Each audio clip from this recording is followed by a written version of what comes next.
We're down here at the Tucson Convention Center for the Agents of Change event, where I was asked to be on the panel regarding how to create an effective social media presence. So, see how it goes.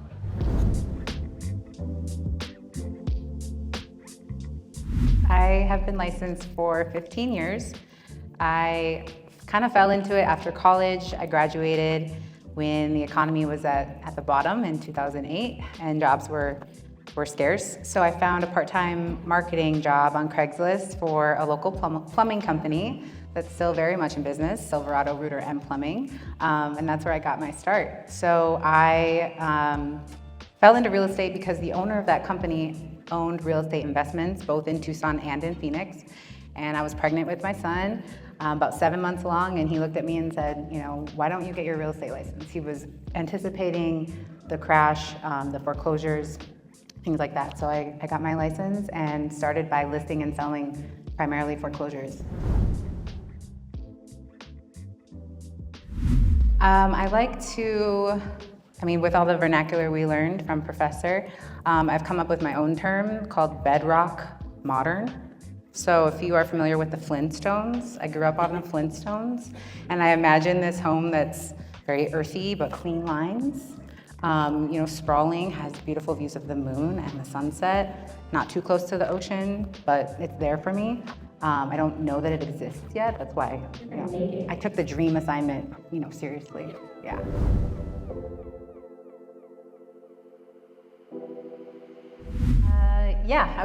I am camera shy every single time. But something that I really had to overcome was being hypercritical of the final product. So in the moment, you're just, you're going through it, and then once it comes back to you from your videographer, you're looking at it yourself. If you film your own content, being afraid to post it or being hypercritical and wishing you could go back and redo it, that was the hardest thing for me to get over, and just adopt the mantra of done is better than perfect. It's gonna get buried anyway the more content you do, so just put it out there. A tip for overcoming it, for me, that's worked, is to get really specific portrait mode on the camera lens itself.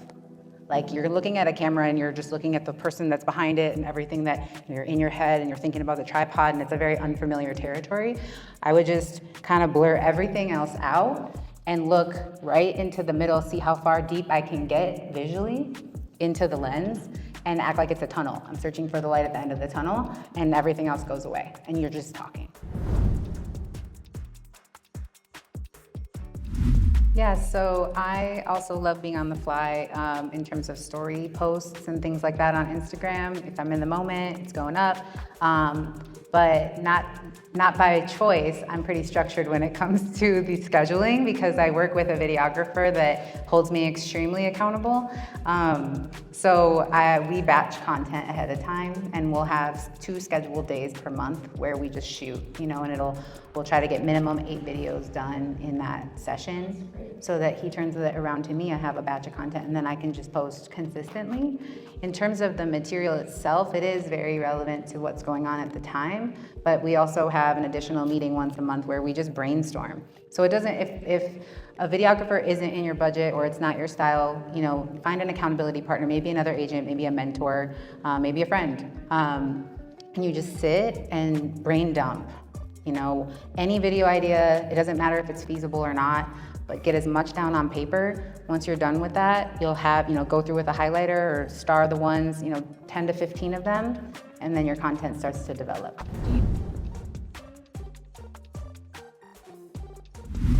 Yeah, it'll definitely come from other, content creators at times. But really it's a lot of organic from my experience. I've been in the industry on multiple different levels, so it'll come from common questions that my clients will ask me, common gripes from other realtors. If they're frustrated, then I'm gonna put that out there to kind of help the masses, educate people on how to be a good client so that our agents are happier. So it just kind of depends.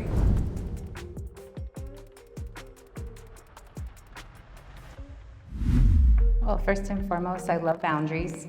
Get used to setting them. PSA for boundaries. But when it comes to my social media, a really good friend of mine, Sam Harper, said something that stuck with me for years, and it's that she doesn't believe in balance. Like, there's no formula to balance your life. Your balance is what it is. So just look at your life, how you live it, and that's your balance. If you're still here, you're balanced. It might feel out of balance, but it's there. So for me, I adopt that principle, and if I'm feeling personal in the moment, I'm gonna post on my story something silly or something deep, or I'll go mute for 3 weeks. And I'm sure the algorithm hates me for that, but I really try not to subscribe to that algorithmic approach to have X amount of personal, X amount of professional. Another really good friend of mine, Sarah Workman, has given me feedback that what you see is what you get on my social media. So it brings that authentic engagement as well as the authentic expression of who it is that I am in that moment.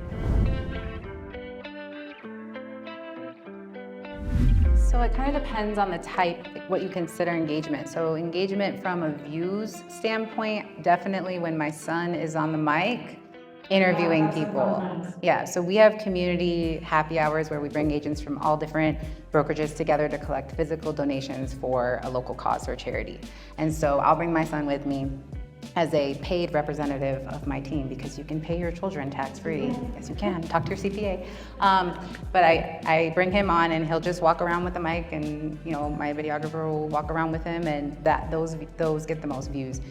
In terms of shares, and comments and replies and things like that, I would say it's the hyperlocal stuff. So not necessarily, I love watching, Julia with Omni's great at this, the local, the coffee shop, the neighborhood, the walking tour. I love that, and I don't do enough of that, but it's always on my list. But I love that hyperlocal content. I think it connects and it shows off our city. When I'm talking about my hyperlocal, it's more of, I did a video about Tucson mindset of like who lives here and why is it awful to live here, but you spin it in a way that, here's the worst things about Tucson. There's so much food, there's so much food to eat, right? And things like that. People tend to share that more. The content that can be shared across different industries, whether you're a barber or a fitness instructor, if it relates to them, it gets more shares. So just connecting with your community, whatever it is. Yeah, so a wise person once told me that your priorities are not what you say they are, they're what you do. So look at your calendar, show me your calendar, and I'll show you your priorities, right? So social media content, creating it, posting it is on my calendar, so it's a priority of mine. That follow-up question, social media, I think can be a really beneficial tool. In real estate, for sure, it's a double-edged sword, right? Because it's a great, valuable source for information, a great way to get information out to a large population. But at the same time, sensationalized material is what goes viral. So the sensationalized material may not be the most factual. It may not be the most healthy of mindsets. A fitness instructor friend of mine complains about this all the time, that in her industry it's so inundated with these tips and these nutrition hacks that could be detrimental to you in the moment or long term, right? But there's no barrier of entry. You just put it out there and you get the likes or you get the following. So I think when used appropriately, social media can be great. It can be a great automator for you as well. If you find yourself saying the same thing over and over and over and over again to your clients, that's a video. Make it a video. And then your clients can follow you. They're watching your videos before they even contact you. So they already know what to expect.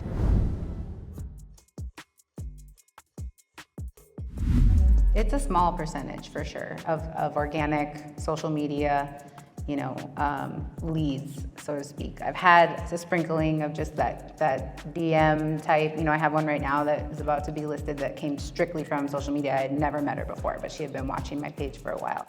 And it's great. But I would say that, it does more so, like Corey was saying, just reinforce the connections that I already have with the clients that I've already worked with.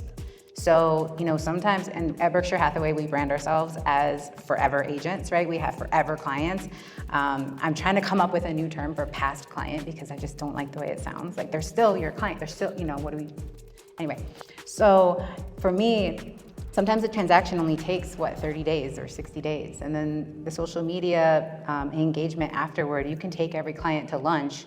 once a day, and that's just that one-to-one contact, which is very important. But when you get busy, when you have a huge network, it's great to be able to cast a wide net with one video, and touch the lives of all these clients that are now still getting to know you after the transaction.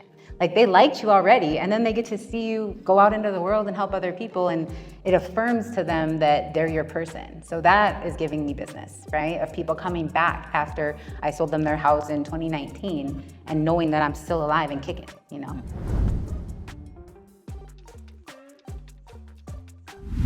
I'm excited to see Rajiv talk about automation this afternoon, because for me, I'm very organic in my approach. I have to have my phone on me, and sometimes you want to unplug, right? But when that lead comes in, like, I had a social media detox for a couple weeks where I was just like, I'm gonna live in the moment, right? And I just deleted Instagram from my phone. And I came back and there were people in there, asking me real estate questions. So I was like, okay, I can't do that. But you can delegate. Different stories. So for me, it's just getting the response right away, keeping them engaged, like Ali was saying, but you just have to respond right away and see what they need.